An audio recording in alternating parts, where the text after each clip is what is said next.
So the idea was a hit in the studio, and development began full-time in 1992.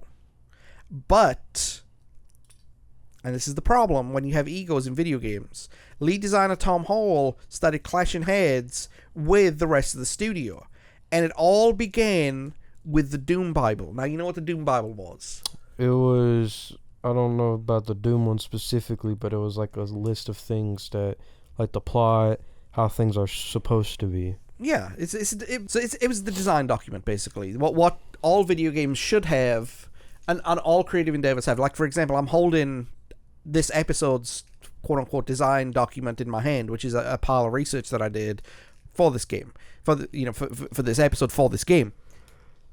So, the Doom Bible had everything that you would want in a document. It had plot, history, lore, design goals. The original plot of a sci-fi horror game where scientists on the moon open up a portal which aliens emerge. However, it's discovered that the aliens are in fact demons, with each level getting harder and darker. I knew it was false advertisement. Right. Well, it's not too far off what the game ended up becoming, but it was far enough away from what the rest of the team wanted to do.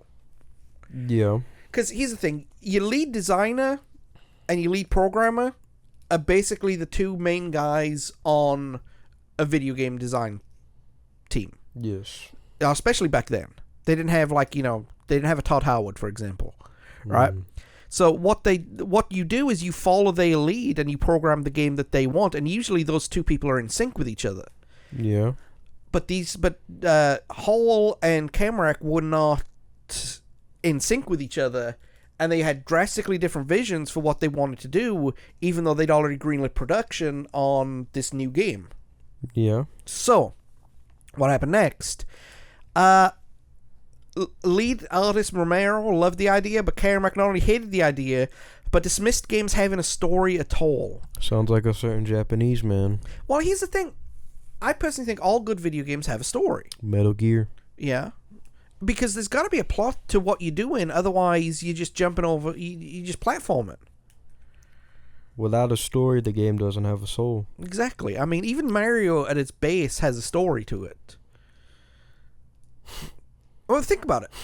I know, it's just, how many times she's gotten kidnapped? She's never been kidnapped. She's gone willingly.